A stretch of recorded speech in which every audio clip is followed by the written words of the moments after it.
BGP Part 8, BGP Multi-Homing Design Strategies. If you have gone through all of the BGP nuggets up till now, you have a very good grasp on the technical aspects of BGP, setting it up, configuring it, deploying it on Cisco devices. And I wanted to add this nugget to the series because of a cold reality shock that I had after I got my CCIE. Once I did get my CCIE, I found a lot more consulting work for Cisco. People just trust you a lot more if you have the CCIE credential. And I remember walking into a network, and this customer had multiple service providers and needed a BGP design to allow access into their company. And I went there, and they said, well, we want to set up our network for BGP, but we don't know anything about BGP. And I said, well, that's great, because I'm a CCIE and I know all about BGP. I've set it up, I've deployed it, and all that sort of thing. And they go, well, that's wonderful. So how do we do it? And I'll never forget the feeling that I sat there and I stared at them. I said, well, we need to set it up. And it was just, I just remember thinking, this isn't what I expected. This wasn't what I signed up for. I'm used to the CCIE lab where they say, you need to make BGP do this, make this network appear over there, do this, do that. And you have to know technically how to make BGP work. But nobody ever told me a company would come to me and say, we need you to design the company scenario for BGP. So what I had to do is I had to go back home, tuck my tail between my legs, and read some books on how to make BGP design work. What I want to do is I want to go through this nugget, giving you the three major scenarios that you'll run into with BGP in the real world. I'll first off go over quote-unquote multi-homing to a single service provider. Then we'll hit real multi-homing to a single service provider. And then we'll look at the most difficult design to do, and that is multi-homing to multiple service providers. So we're going to look at each one of those three design strategies, beginning with multi-homing, definite quotes around this, to a single service provider. The reason I even call this multi-homing with quotes is because I've heard a lot of people say, well, I'm multi-homed, and then I see the network topology, and this is somewhat of what I see. Now, this isn't true multi-home, because we only have one home, just different streets to get there. This provider is giving us our internet access. And in this situation, if you're designing this kind of networks, a lot of customers think they're very redundant because they've bought maybe dual T1 lines. However, if you're going to the same service provider, most of the time, these T1 lines are going to be in the same bundle. What I mean is going under the street, going to the service provider. So if a backhoe comes in and takes out that bundle, you'll probably lose both T1 connections. You also have this service provider as a single point of failure because most likely you'll be connecting to the same router. If this router goes down, you're going to lose your connection altogether on both links. So this, I would say, is the least cost, but at the same time, the least redundant strategy that you can have when connecting to a service provider. So what is the BGP design recommendations? Well, my thought is it's very rare that you'd even use BGP at all. Most likely what you would do is you would go on this router right here and create two static routes. A default route going out to one link and the default route going out to the other link. Now, if you just create two static routes and you say all zeros, default route 0000 goes to this IP and this 000 goes to this IP, well, the administrative distance will be the same, and you'll start load balancing across them. You will send some traffic on this, some traffic on this, and that's a way that you can utilize both T1 connections. If you want one of these, maybe one of these is half the bandwidth, it's a fractional T1, I'll put FT1. In that case, we might want this one to be a dedicated backup rather than a load shared connection. What we would do is we would create the same static routes, but we would crank up the administrative distance on this route. Go ahead and make it something like 200. So if your primary default route goes down, as in this link is lost, or maybe the service provider router fails, this one will plug in and take over, and that connection will be utilized. I have seen, I won't say I've never seen BGP used in this scenario. I have seen it used once. and the justification, I could see this justification, was that they wanted to be ultra sure, super sure, that these links were online. And here's what I mean by that. Static routes and the failover between them assumes that this router detects a link failure of some sort, as in the serial connection stops working. What it won't detect is some sort of service provider failure over here. Maybe this router, loses its internet connection, or the router freezes somehow, but the link stays up. Somehow that layer 2 connectivity stays online. Well, the static route at that point just creates a black hole because it's going to stay up and assume that link is okay. It really relies on the physical link failing. So by running BGP across these links, you do introduce some overhead, but you gain the benefits of BGP, and the primary benefit that you gain is those good old keep alives. By sending keep alives, you are going to test not only the physical and data link layer connectivity, but also layer 3 and even above that. BGP is an application layer protocol, so it's going to check and make sure that this router is truly online by sending keep alives. And if one of those links fail, then BGP can go over and use the other one. It's a rare circumstance, but I have seen it done that way, so that we can be sure to detect when one of these links goes down beyond the standard physical failure. The first real example of multi-homing comes in this scenario: multi-homing to a single service provider. At this point, we have separate routers with separate wide area network connections, which could be in completely separate geographical locations. As a matter of fact, I just designed a network like this for a client who had, I'm located in Arizona, they had an office in Tempe, Arizona, and this is kind of representing their main office. And then about a mile and a half away, they had a separate office that they were expanding into. That was their little branch office. They actually had multiple connections to 2 different service providers, which I'll be talking about in a moment. But you could have done the same thing going to the same service provider, and you have very, very similar design strategies as different service providers. The first one of those design strategies is advertising your internal networks to the outside world. I added a server to our topology because at this point, what I want to assume, since we're using BGP autonomous systems, is that we have internal networks that need to be reached from the outside. This could be a web server, or it could be an FTP server. It could be just about any type of server that you need access to from the outside world. At this point, we need to make sure that this internal address space, I'll just make one up here. Let's say the service provider assigned us 13.1.1.0/24. We need to advertise this internal address space out to the internet service provider to give it reachability. And we need to advertise it out both of these routers. So if one of these connections or one of these routers were to go down, we have reachability through some sort of backup router to get to those. Now, the first thing that I've seen, and the most common design I've seen, because it just works well, is to use a static route to do your advertisement. Let me show you how that works. This router right here is going to be in the system that is directly connected to the 13 network. So all I need to do is just a standard BGP configuration with my autonomous system number, and I'll actually talk more about autonomous system numbers in a moment. But I'm just going to go under there and type in network followed by 13.1.1.0. And I would type in my mask followed by 24-bit mask. That will allow this router to advertise the 13 network to this internet service provider router, and that will update its routing table. Now, what about over here? Well, what I would do is go on this router and I would create 2 static routes. I would say to reach, and by the way, static routes is a common use. You can use a routing protocol to do the same thing, but here's the effect I want to grab. I'm going to say to get to the 13.x.x.network, I'm going to use the next hop. I'll type in a static route. I'm going to use a next hop that points to this interface's IP address. I will then create a second static route. Maybe this is my backup link. I'm going to point it over here to my tablet's running out here of room. I'm going to point it to this one's interface with an administrative distance that's maybe a little higher. I'll put 150 as the administrative distance because maybe this is the preferred connection to get there.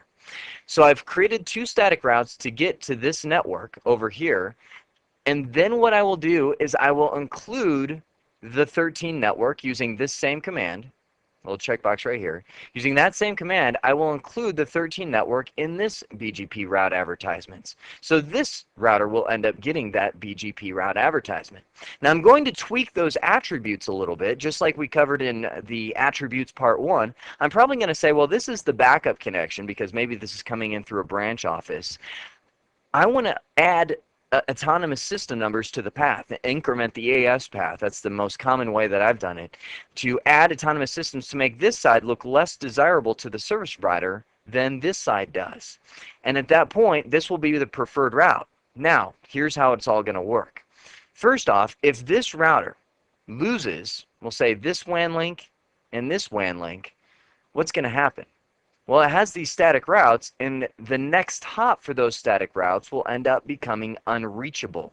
Or if we're using a routing protocol, the 13 routes will disappear from the routing table. At that point, the network statement that we use to put them into BGP, it'll still be there, but it will not go out. This router will stop advertising that it has the 13 network to this internet service provider up here. The service provider updates their database, and now they say, okay, that network is not reachable. Vice versa, let's say this router loses its Ethernet connection, or loses its, well, Ethernet connection, because the WAN connection would pretty much sever that right there. At that point, the network statement of 13 becomes invalid because its connected interface has gone down. Now, if we had set up a static route to go across this link as a redundant connection, that might work. However, it would probably be more efficient for it to come in through this internet service provider router in the first place. So with that connected interface going down, this network will no longer be advertised to the service provider, and the service provider will now fail over on this side and enter here to get to this web/FTP server on the inside of the network. So that's a way that you can advertise out your networks to the service provider and allow them to receive them and have redundancy for your crucial networks inside of here for reachability from that service provider. But what about the other way around?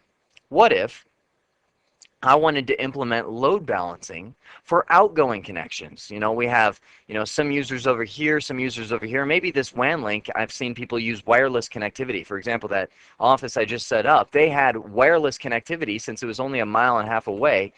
They used satellites to get 11 megabits per second. I keep putting marks on my screen. 11 megabits per second between their routers, and that was a pretty good link. So they wanted to implement load balancing that would allow these service provider connections to be shared going out to the service provider. Well, there are about 4 different strategies that you can use for load sharing these different connections. And to show them to you, let me go ahead and clear all this gibberish that I've drawn on the screen, because this is for the incoming. Let's talk about outgoing. The solution is a lot simpler than most people think. And I say that because I've seen some pretty horrendous designs to try and implement some sort of load sharing and load balancing on these outgoing connections.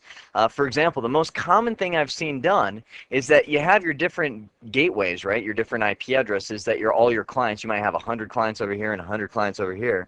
The different gateways are being used to get out.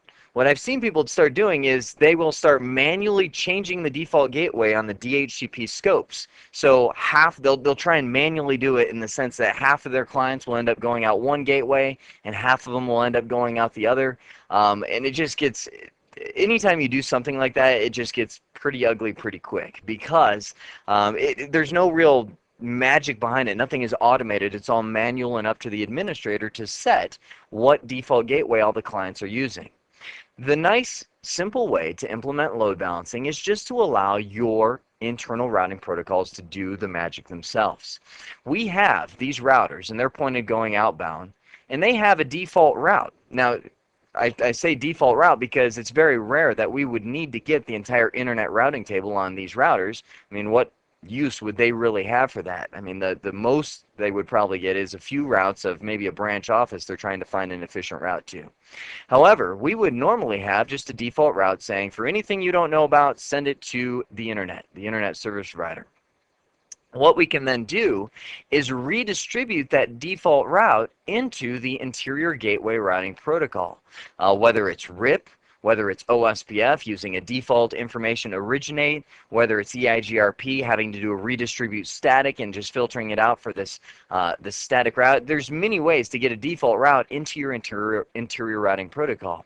As long as you have your network, your internal network designed well, that will flood to the network. And I only have 4 on the screen, but you might have 10, 20 routers inside of your networks that's going to go between.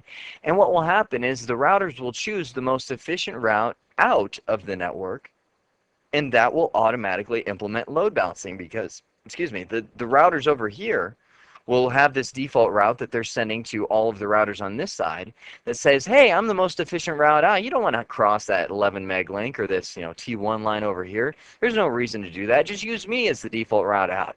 These ones will say, hey, you know what? I'm the most efficient route. Just use me. As a matter of fact, you get phenomenal load balancing if you have these routers co-located. Most people have a typical large campus style network where they have 2 routers that are located off the same Ethernet segment or something like it and go off to the internet service router this way. It's going to come down and you're going to have something like this where you almost get one-to-one load balancing going across both of these because your internal network is behind here. So it's very easy to implement outgoing load balancing. The other method that I've seen, and this does go back, I've seen it used all the time, back to the DHCP scope and load balancing that way, is I've seen people create HSRP groups between these routers. And they'll create 2 groups.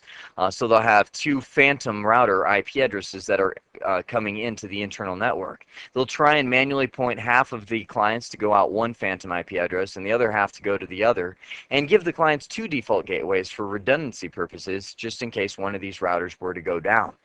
That is another way that I've seen it done a lot, and that again goes back to the manual assigning of default gateways to the clients through the use of DHCP scopes. But that's load balancing outgoing.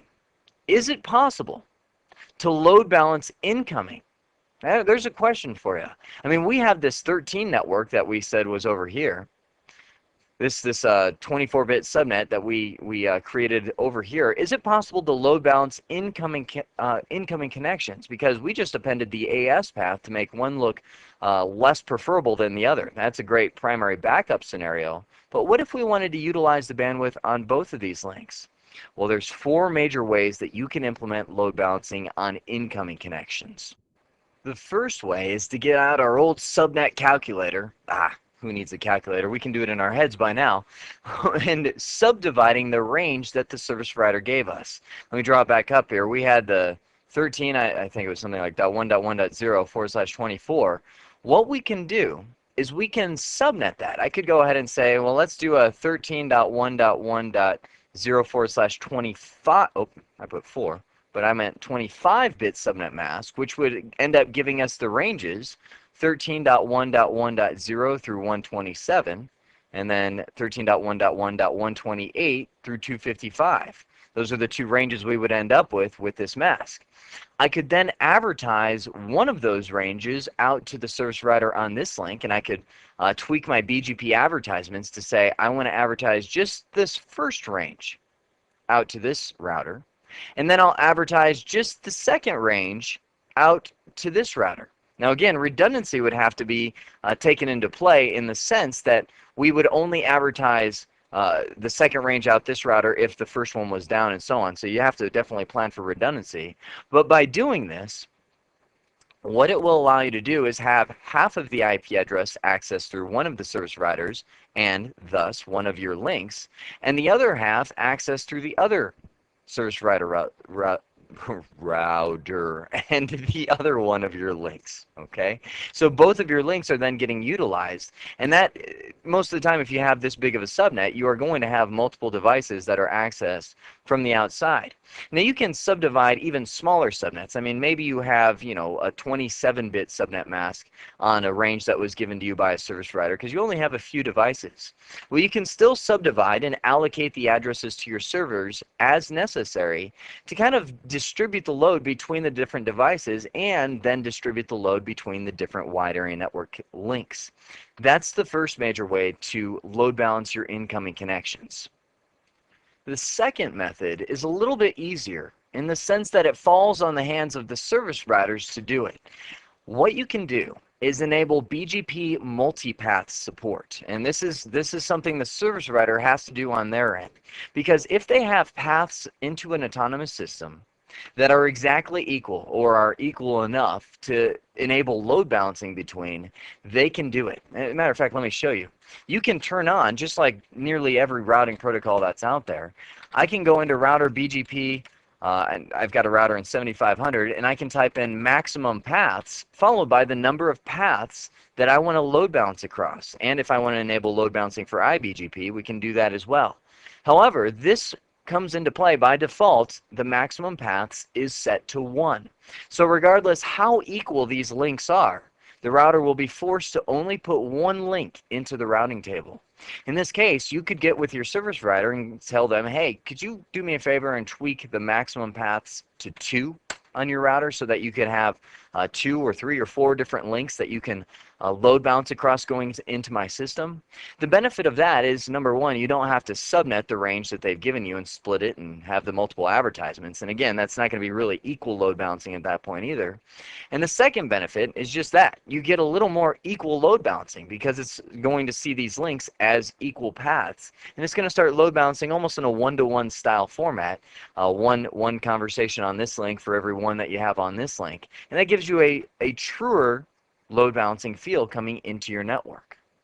The final method that we could use to load balance incoming connections wouldn't really work too well in this scenario, but let's go ahead and say we purchased another router.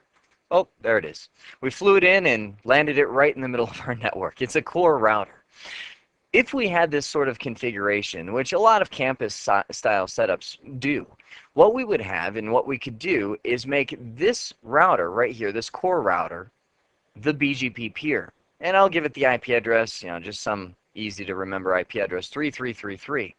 Now you'll have to work with your service provider on this, but sometimes they'll allow you to do this. They can set up eBGP multi-hop and peer, instead of with these routers, peer with this central core router inside of your network. And that central core router may not be just one router. Maybe you're using HSRP to share the load between 2 separate routers. Or maybe you have a 6500 series switch that has a route processor inside of it. And it's the core of your network with redundant route processors and so on. So it's not like a single point of failure here. It could be anything inside of your network. But the service provider peers with this device rather than these devices. At that point, these become just transparent paths to get to this device. And whatever method the service provider is using, probably static routes or something like it, to reach this device in your network, that will be the method that allows load balancing. Maybe they have just static routes equal for both sides of the network that say to reach 3333, use this one, and since they're exactly equal, it automatically starts load balancing across those connections. This router in the middle becomes the BGP peer. So again, make sure that you are using the correct commands such as the update source, the eBGP multi-hop, and make sure you have your network designed correctly, because this can be a dangerous method and can cause loops if you have your network designed incorrectly to the service provider, and it'll only happen once and they'll never let you do it again. So you need to make sure that everything is perfect before you can do this. However, if your service provider will let you, that is another method that you can use to load balance all those incoming connections. Now let's talk about this autonomous system number right here. I have 2002, which is a public internet autonomous system number that somebody had to buy and is probably assigned to somebody out there on the internet. To get a public autonomous system number, it can be a pretty painful process. I'm not talking about money. Well, it can cost money. I would say on average it costs about $1,000 in processing fees to get your own autonomous system number, which can be a factor for some small companies who's counting every dollar. So it does cost a little money, but really it's just a hassle. It takes time. You have to get with IANA and really register that autonomous system number, give them a good reason why you need an autonomous system, because they are scarce and they're hard to come by. So what you'll see, especially if you have a single service provider environment, is that people, instead of using real autonomous systems, will be using private autonomous system numbers. I'll go ahead and say 65501 or something of that nature that the service provider will give you. Then, either as you send it out or as the service provider receives it, this number will be stripped and then translated to the service provider's autonomous system. If you have a single service provider connection, it's pretty rare that you would use a real autonomous system number such as 2002. Most often, you'll be using a private autonomous system number. The only time you really have to use a real autonomous system number, and I use have to loosely, is when you are multi-homing to multiple service providers. Let's look at that environment. Multi-homing to different service providers is one of the most redundant configurations you can have, because typically your links will be redundant, your routers will be redundant, the service provider's routers will be completely redundant, and the service provider itself will be redundant. Now, let me also mention that most of the time, in my experience, it hasn't been the problem of the service providers. I have found most service providers to be very reliable connections. And if there's a problem, it's usually somewhere on the link, outside of the service provider, maybe outside of your premises. It's on your router or something in between there. But I've found the service provider to be very redundant. Nonetheless, it does pay to have multiple service providers because I have seen them go down, and I've seen service providers, even large ones, go down completely for a time. The problem, and the reason I say it's the most difficult, is because of the politics. You are going to be working with service providers that are competing entities to advertise your network out to the rest of the internet. Sounds simple, however, unless you're a very, very large network, you are going to have to get these competitors to work with each other almost directly. Here's what I mean.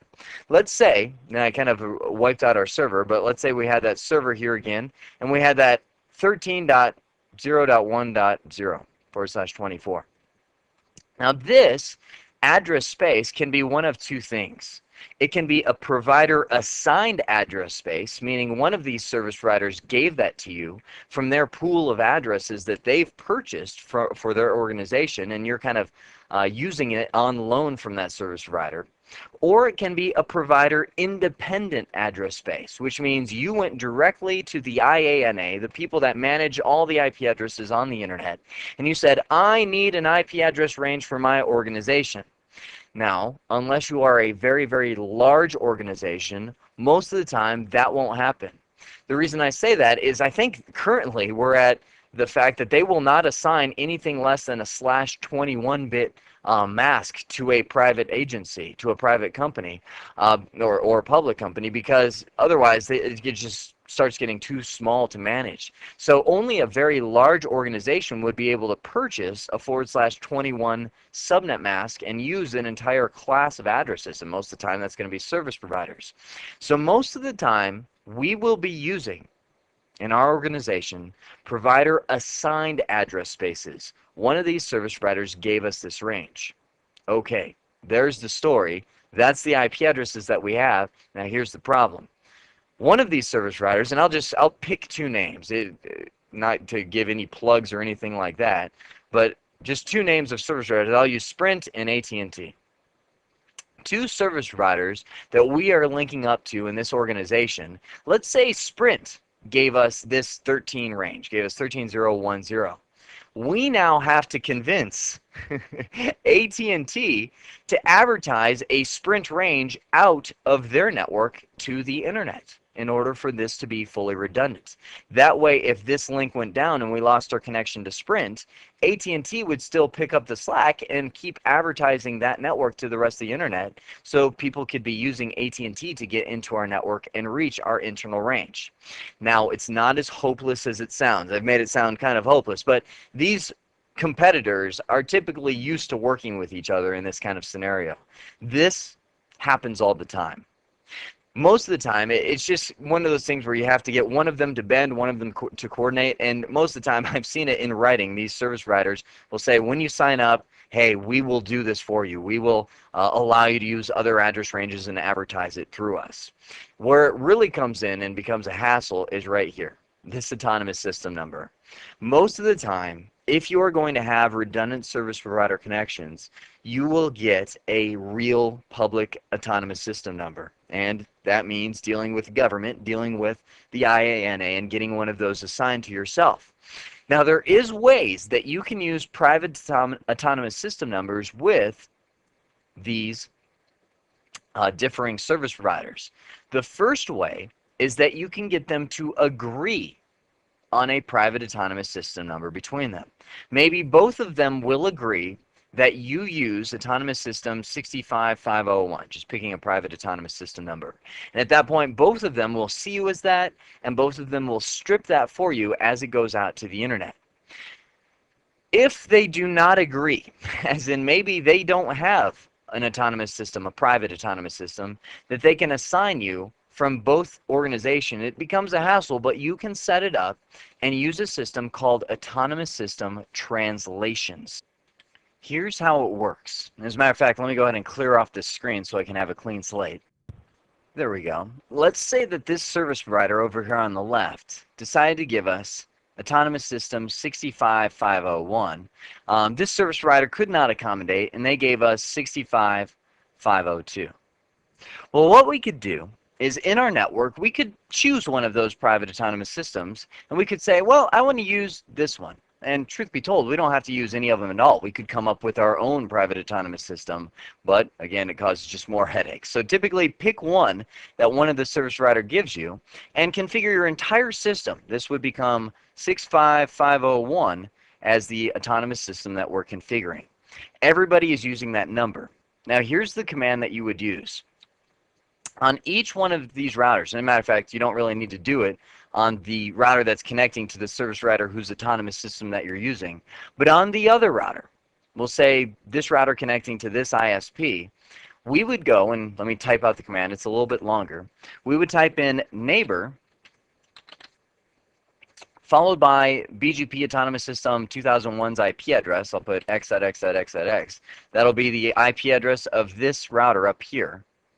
And what we would say is local AS followed by 65502. What that does is it says even though we are configured right here in autonomous system 65501, this router's in 65501, when we are peering with this neighbor in the BGP open message, I want you to pretend that you are from 65502. It's called number translation, and that allows this router to kind of put on a mask up here and say that it is pretending to be from a different autonomous system. The only problem that comes into AS path translation, or AS number translation, I shouldn't say path, is the AS path. That's why my words are getting jumbled here. The idea is that when you are sending your routes out, you're going to be leaving from your autonomous system, they will come up here and will be received by this router. Each and every route will have both autonomous systems. It will come out and show it's coming from 65502 because it does that because of that local AS number that you typed in. And then it will also show the path is 65501.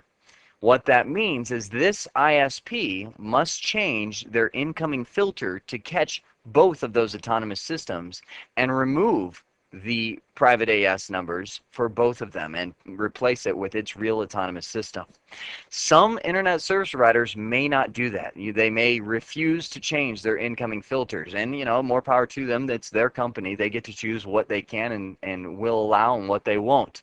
If they do not allow you to do that though, this solution will be shot down. You can't use the AS number translation because if they don't change their input filters, they will reject your updates. And at that point, you have to go back to purchasing a real autonomous system number or somehow getting these two service providers to agree on one autonomous system that they can use.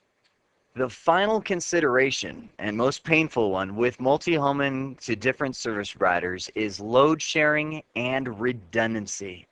Figuring out how to distribute the load between these links and become redundant between the different service providers, having a primary and a backup service provider. What are your strategies? Well, on the outgoing side, it's a piece of cake, no problem. You can use all the same strategies we've been using up till now, just redistributing a static route into here, letting all the internal routing protocols figure out the best way out. That'll do your load balancing. You can even do HSRP with multiple default gateways if that's the method you prefer. Outgoing is no problem. Incoming, on the other hand, is brutal. And the reason I say that is because you're working with two totally different organizations, which probably have no communication between them whatsoever. Each one has their own link out to the internet, so it's it's really like you have two completely different autonomous systems that you're connecting to. For load sharing, the only possible solution that you have is to split up that range with subnetting and advertise that range to different service providers. Like I mentioned before, say you had 13.0.0.0/24, go ahead and make that a 25-bit subnet mask, advertise half to this and the other half to this, and really analyze your traffic load that happens on those different IP addresses. That's about your only solution that you're going to have. That's load sharing. On the primary backup scenario, that one gets a little easier, and the main design strategy that you can use is that AS path prepending. That's why I hit it so hard when we went through the attributes part 1 nugget, is because this is the primary method that we can use to prepend autonomous system numbers to make one of these look less desirable than the other. The problem comes in when we're using a private autonomous system number. This kills you, because if you prepend multiple private autonomous system numbers, they just get stripped off as soon as they come to the service provider and advertised out. So these paths don't look any more desirable from each other than they do in the first place. So like I said, it gets very, very difficult doing load sharing and primary backup between the service providers. The best bet that I've seen in the real world is really just to sit down with the service providers, call them up and say, look, this is what I'm looking to do. What methods, these are the strategies that I have, what methods do you support, and what method would you suggest to do if I want to use one of you as a primary and one of you as a backup, and even one of the service providers as a load sharing solution. They will typically have a lot of strategies that they support. And really, that's why I say politics are the brutal part. You're going to have to coordinate those strategies between the service providers to get it to work best for your network. In this nugget, we have taken a look at the three major strategies for connecting to multiple service providers and single service providers using BGP. And I hope at this point you have a better idea of what to do and how to design a BGP network when you're setting up to connect redundant service providers or redundant connections to the same service provider. I hope I've given you an idea of the options that you have, because that's really what you're going to need to throw out, because most customers have no idea about BGP. And they're not only going to need to know what to do to implement it, but they're also going to need to know the complete design of it. So I hope this has been informative for you, and I'd like to thank you for viewing.